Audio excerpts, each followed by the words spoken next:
न गांव में सड़क बना है, न नाली बना है, बस फोटो छपा है अखबार में। वाह मुखिया जी, आप तो बड़े सिद्धांतवादी निकले जी। क्या सिद्धांतवादी? ये सिद्धांतवादी नहीं, कंजूसवादी है। खाने में कुछ नहीं रहेगा, बस पीने के लिए रहेगा सादा पानी। भाई मुखिया जी आप भी ना बहुत कंजूस है। अरे 35 साल कमाइए। आज के आम सभा में युवाओं को इसलिए बुलाया गया है कि आप सभी के जो भी दिक्कत या समस्या है वो मुखिया जी के सामने एक एक करके पेश कीजिए। दम बिंदास बोलिए, कोई तरह के बात हो जो। बताइए बताइए बताइए बताइए। शांत रहिए। अभी पंचायत के कार्यकाल का 1 साल बचा हुआ है, बहुत ही जल्द सब समस्याओं का हल किया जाएगा। अरे मुखिया जी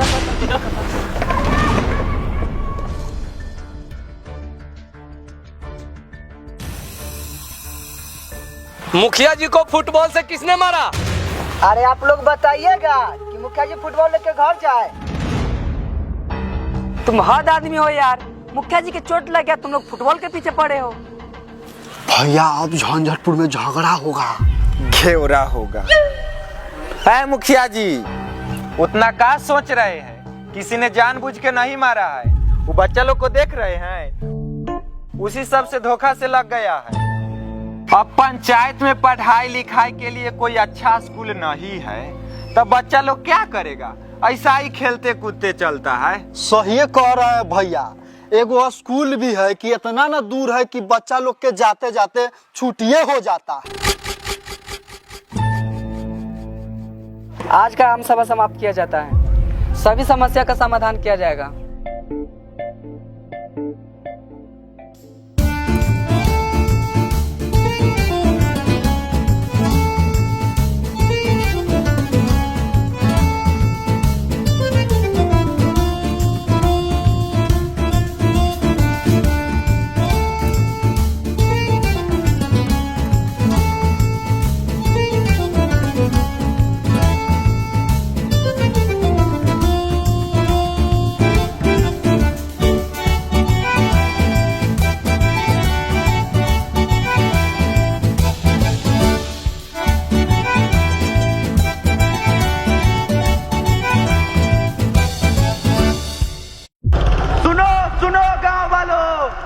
बहुत ही खुशी की बात है कि छोटका मुखिया को आम सभा के दौरान एक छोटा बच्चा ने फुटबॉल से मार दिया है, और जो 30 साल में कोई नहीं कर सका वो एक छोटा बच्चा ने कर दिखाया है।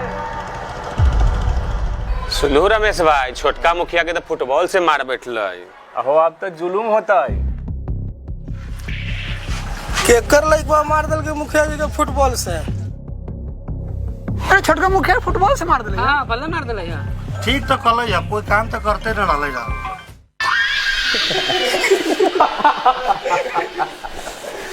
अरे भगवान, एक खबर सुन के तो मेरा दिल गदगद हो गया रे। हाँ। इस बात पर एक मुजरा हो जाना चाहिए था। करवाइए, पूरा झंझटपुर पंचायत देखेगा भैया। करवाओ। जैसा आपका मर्जी भैया, इंतजाम हो जाएगा। और हाँ, दरोगा लस्सी लाल के भी बुला लेना। भैया वो दरोगा हमको पसंद नहीं है, हर बात में टांग अड़ा देता है, उसको छोड़ दीजिए, नहीं बुलाइए। अरे भोकाल, बात को कहीं नहीं समझता है। झंझटपुर पंचायत का अगला मुखिया बनने वाले हैं, इसीलिए बोल रहे हैं कि तन दरोगा से जान पहचान रखना बहुत जरूरी है। आप कहते हैं तो आप ही का बात मानते हैं। ऐसी भी राजनीतिक में जलन नहीं जरूरी देखी जाती है। लस्सी लाल को ही बुला ही लेते हैं। बस यही समझदारी चाहिए था। अब देखना, छोटका मुखिया का खेल खत्म और हमारा खेल शुरू।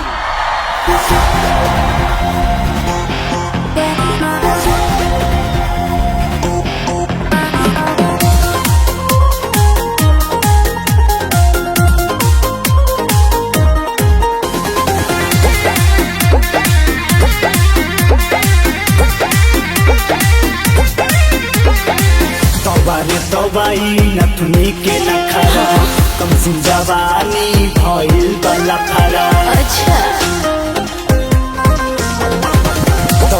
तबाई नथुनी के नखरा कम जवानी भइल बला खरा। हाय हाय हाय रतिया कैला ऐसन जुलूम, रतिया कैला ऐसन जुनून दर्द देला कमर के कमर के कमर के कमरिया कचक गइल बा कमरिया लचक गइल बा कमरिया कचक गइल बा कमरिया लचक गइल बा समझे।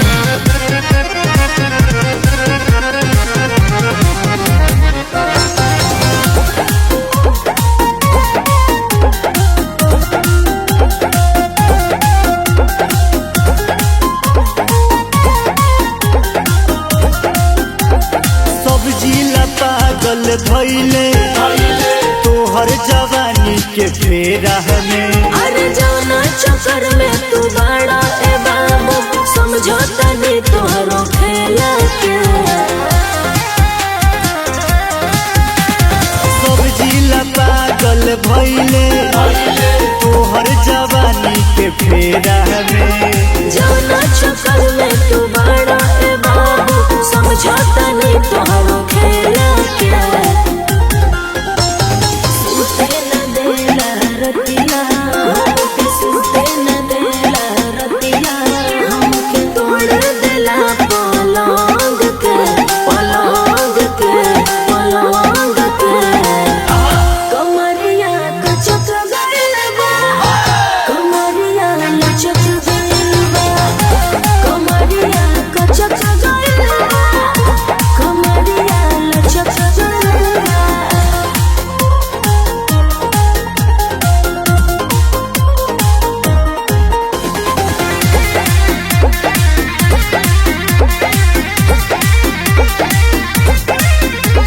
साटा के पैसा वसूल कर चढ़ल जवानी तोहर चूर कर ए बाबू ऐसन जुल्म न कर कम सिन जवानी हो सबर कर साटा के पैसा वसूल कर चढ़ल जवानी तोहर चूर कर ए बाबू ऐसन जुल्म न कर कम सिन जवानी हो सबर कर केकरा से कहीं दुखवा दिल के केकरा से कहीं दुखवा दिल के पीड़ा बाटे अंग अंग में अंग में अंग में कमरिया कचक गइल बा कमरिया लचक गइल बा कमरिया कचक गइल बा कमरिया लचक गइल बा। आहा, थोड़ा धीरे धीरे। पंचायत करने चले थे, मुंह फुलवा के चले आए। अरे तुम तो चुप ही रहो भाई, तुम ही से तो सवेरे सवेरे मुंह लगा कर गए थे, इसी का तो अंजाम है। मेरे ही वजह से सिर्फ सर फूला है, वरना सर फूट जाता। मैडम आप लोग शांत रहिए ना, प्रधान जी सही सलामत यही काफी है। पंचायत में विकास नहीं हुआ है, जो लोगों में आक्रोश फैला हुआ है। मुखिया जी बुरा नहीं मानिएगा तो एक बात कहे, हमको तो लगता है फुटबॉल से मारने का साजिश रचा गया। हाँ गजोधर, तुम्हें भी ऐसा लगता है क्या? हमको भी ऐसा ही लग रहा है मुखिया जी। नहीं तो सोचिए मुखिया जी, हम भी वहीं थे, सचिव जी भी वहीं थे और गजोधर चा भी वहीं थे। हम सब को छोड़कर आप ही को क्यों लगा फुटबॉल से? हमको तो लग रहा है ना मुखिया जी, सब नंदुआ के चाल है। चाल किसी का भी हो, मार के सर फुला दिया ना, विकास नहीं कीजिएगा तो मार के सर फोड़ियो देगा। ऐसा करो भाई, तुम किचन में से बेलना ला के तुम ही फोड़ दो। मेरा बस चले तो हम सच में सर आपका फोड़ दें। भैया आप जो ये खैनिया बनाते हैं ना, इसका स्वाद बड़ा बढ़िया रहता है। मस्का लगा रहे हो? नहीं भैया, मनोज सही कह रहा। हाँ तनी बढ़िया से लगाइए। दे रहे हैं। भैया वो सरवनवा के सब बजा रहा है। ओए सरवन केशव, यहाँ यहाँ।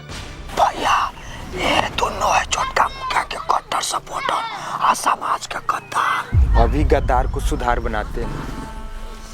4 साल बीत गया येहू कार्यकाल, झंझटपुर पंचायत में विकास हुआ?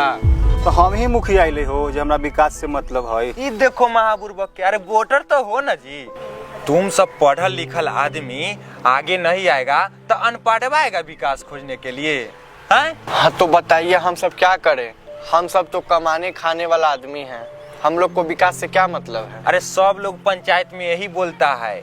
देखो जब तक के पढ़ल लिखल आदमी सामने आके विकास नहीं खोजेगा तब तक के अपना पंचायत में विकास नहीं होगा। भैया सड़कवा वाला बतवा। देखो भाई, अपना गली का सड़क बनवाना बहुत जरूरी हो गया है, नहीं तो सब लोग बरसात में ऐसा ही गिरते पड़ते चलेंगे।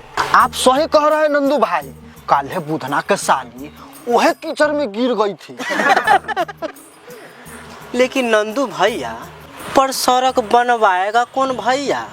मुखिया जी कहते हैं कि हमरा उतना बजटे नहीं है। अरे ये तो उनका बहाना है। देखो भाइयों, वो जो गली का रोड है उसमें 2 खेत छोटका मुखिया का आदमी का है, तो बात सीधी है।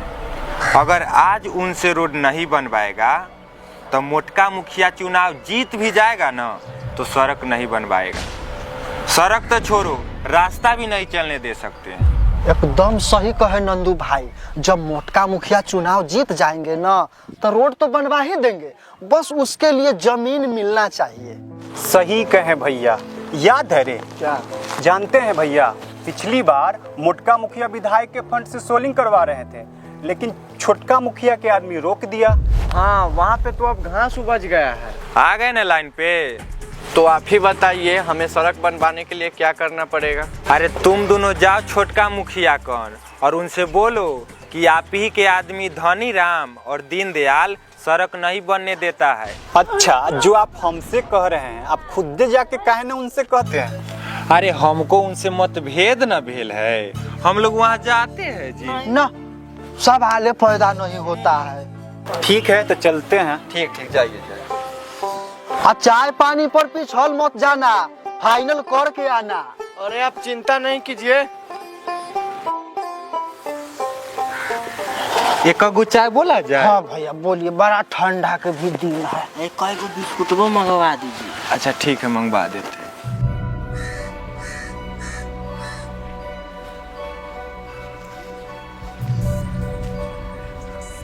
मुखिया जी प्रणाम। प्रणाम प्रणाम। आ बैठो। बिमला चाय लेके आओ 2 कप। नहीं मुखिया जी, चाय पी कर आए हैं। हाँ रहने दीजिए। बिमला चाय मत लाना। हाँ तो बताओ कैसे आना हुआ? हम लोग इसलिए आए हैं मुखिया जी, हमारे घर के पास से सड़क बन रहा है, लेकिन दीनदयाल और धनीराम रोक रहा है। काहे? बस 2 खेत धनीराम और दीनदयाल का पड़ता है, वही नहीं बनने दे रहा है, बाकी सब तो ठीक है। मुखिया जी, दीनदयाल और धनीराम आप ही के आदमी हैं, समझा देते तो रोड बन जाता। सब लोग राजी है, बस दीनदयाल और धनीराम रोड नहीं बने देता है। जी मुखिया जी। हाँ ठीक है, तुम दोनों जाओ घरे, हम दीनदयाल और धनीराम को समझा देंगे, काहे ना बने देगा रोड। ठीक है मुखिया जी, प्रणाम। चलते हैं।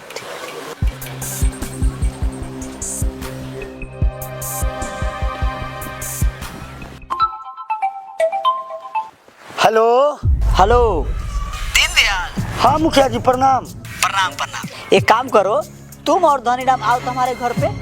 ठीक है मुखिया जी। ठीक ठीक।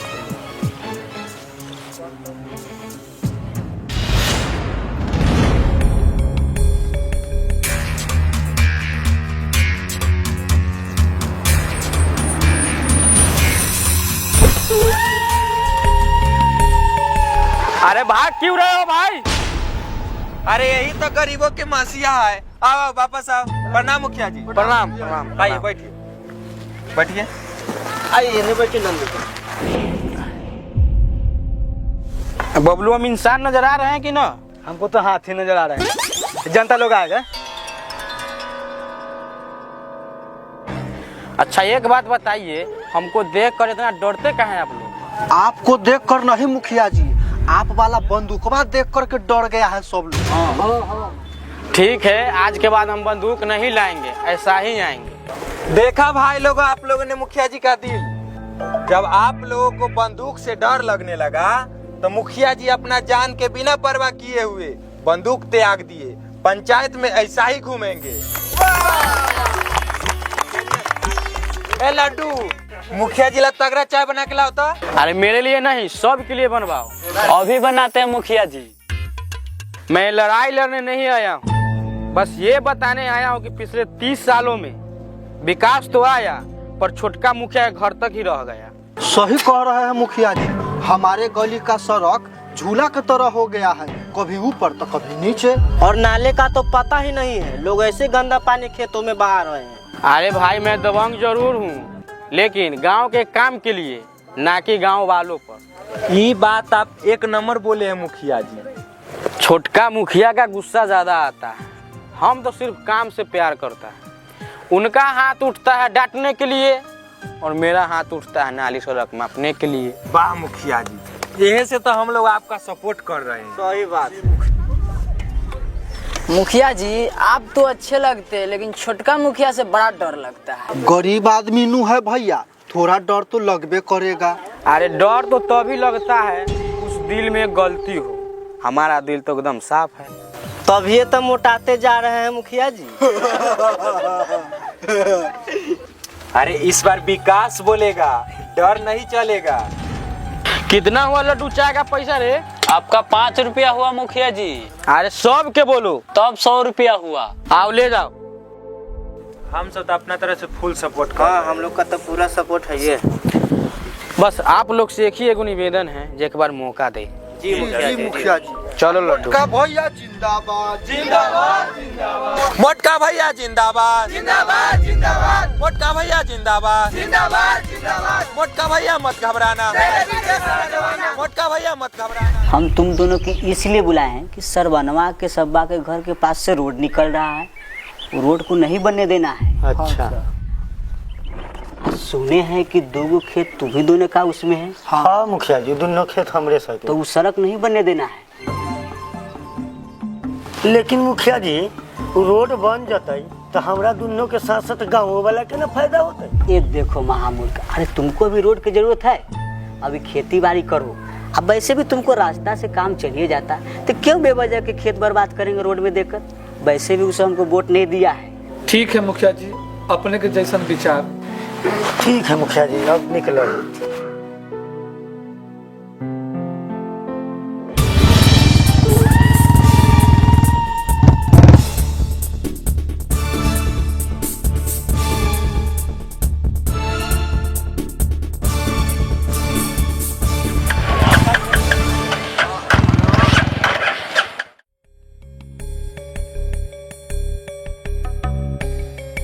लग रहा है तेल खत्म हो गया क्या यार? तेल खत्म हो गया।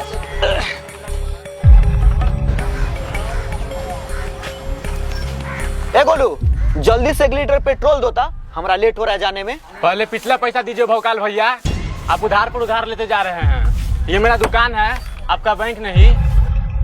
अरे हम मोटका मुखिया के भाई है, हमें से पैसा मांगेगा? दुकान के साथे साथे तोरो लगा देंगे।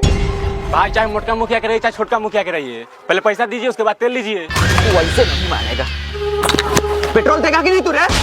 हीरो क्या हो रहा है रे?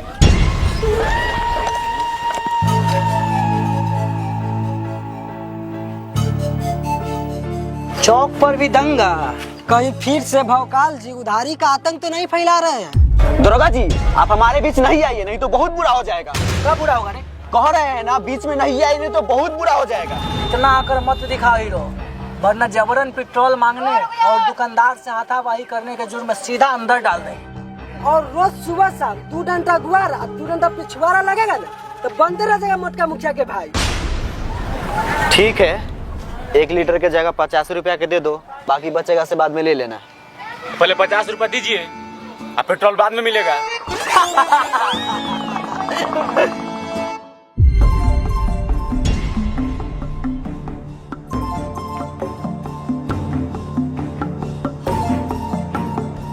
भौकाल 2 रुपया में तो बाइक का हवा भी नहीं भराएगा। अब जाओ सीधा बाइक को धक्का लगाते हुए, कम से कम प्रदूषण तो कम होगा।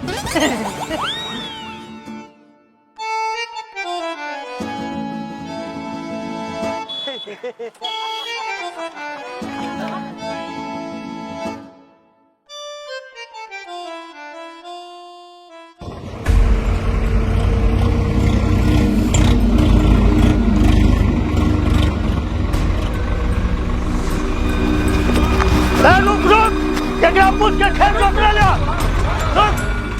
रुक रुक, केकरा से पूछ के खेत जोतवा ले। कौन कॉलोनी में रोड बनावेला? केकरा पूछ के? सब लोग के मर्जी बा, मुखियो जी कहले ना। हाँ हाँ, मुखिया जी कहलन हो। मुखिया जी के बाप पे लिखाल है जे इधर रोड बना के चल देलन है। अरे भाई इतना गर्मा काहे रहे हो? इसमें सड़क बन जाएगा तो सब लोग के ना भलाई होगा। सबके भलाई है, ओहे तो हमारा दिक्कत है। का है भाई? कह दिलियो ना, रोड ना बने देबो तो ना बने देबो। महा पागल है भाई, जब सब लोग राजी है तो तुम 2 खेत वाला रोक देगा? हाँ, हमरा खेत में फाड़ हेला था ना, तोरा पेट में फाड़ हेला दिलियो तब कहिए हमरा। ए साजन, खेत के साथ साथ ही दोनों के जोत देता। आई ट्रैक्टरों वाला देह बरियार कॉल लेते। हमनी के झगड़ा में ये बेचारा ट्रैक्टर वाला के जान काहे जोखिम में डाल रहे हैं भैया? सोचो धनीराम और दीनदयाल, अभी इस जगह पर सड़क नहीं बना है तो इसका कीमत कितना है? मात्र 80,000 रुपए कट्ठा। अब सोचो, जब ये सड़क बन जाएगा तो सीधे 8 लाख के कट्ठा हो जाएगा। अगर सड़क बन जाई तो मकान बना के किराया पर भी लगा सकल ह। अभी रोड बन जाई, जे पर रखा तारा कूड़ा पर उ डायरेक्ट रखवा दूरा पर। सब बात तो ठीक है, लेकिन रोड ना बने देबो। ठीक है कहल बा भैया। गोबर के पिलुआ के केतनो साफ सुथरा में रख देबो, उ साला उलट पुलट के गोबरे में जाए, ओहे पिलुआ ई दुनो बा। देख विनोद, ज्यादा ना बोल। कह दिलियो रोड ना बने देबो तो ना बने। काहे न बनेगा? हम अभी मुखिया जी को कॉल करवाते हैं। सरवन कॉल लगा तो।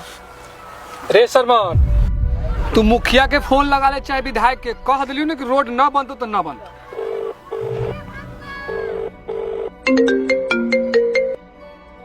हाँ हेलो, प्रणाम मुखिया जी, हम सरवन। सरवन सरवन काट दिए। नेटवर्क प्रॉब्लम होगा कहीं। दोबारा लगाइए। हेलो मुखिया जी, हम केशव। भाग ससुर। फिर काट दिए। देख रहे हो ना मनोज, मुखिया जी कॉल काट रहे हैं, इसका मतलब दोनों मिले हुए हैं। लगता है इस बार भी रोड नहीं बनेगा।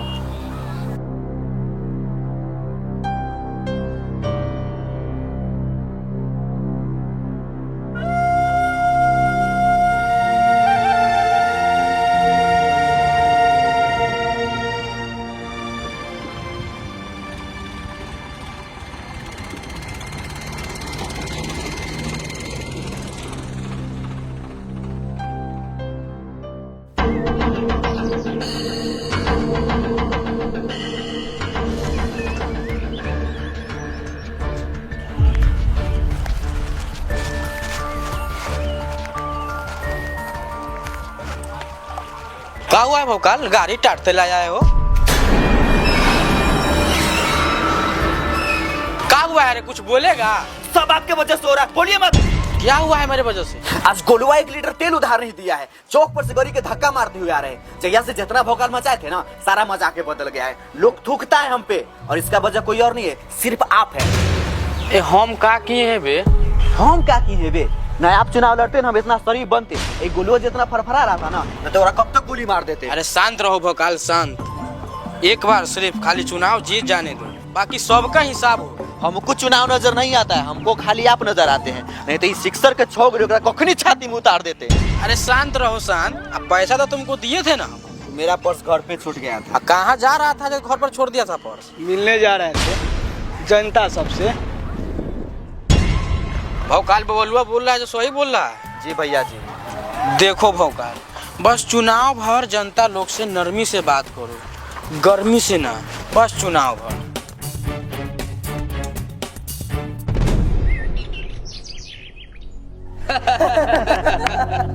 अरे और तो सुनो, हम ऐसा चाल चले कि सांप भी मर गया, लाठी भी बच गई। ऐसा ही नहीं मुखिया जी, घंटों के पंचायती मिनटों में फरियाद। मुखिया जी, आप तो बतवा सच कर दिए। हाँ। कि भतरो मीठ आ बेटवो मीठ। हाँ, बड़का तीर मार लिए हैं अपने ही पंचायत का काम रुकवा के। अरे बिमला, फालतू के समय मत पड़ो, चुपचाप अपना काम करो। हम तो अपना काम करिए रहे हैं, एगो सड़क का तो बात था, बनवा ही देते तो का हो जाता।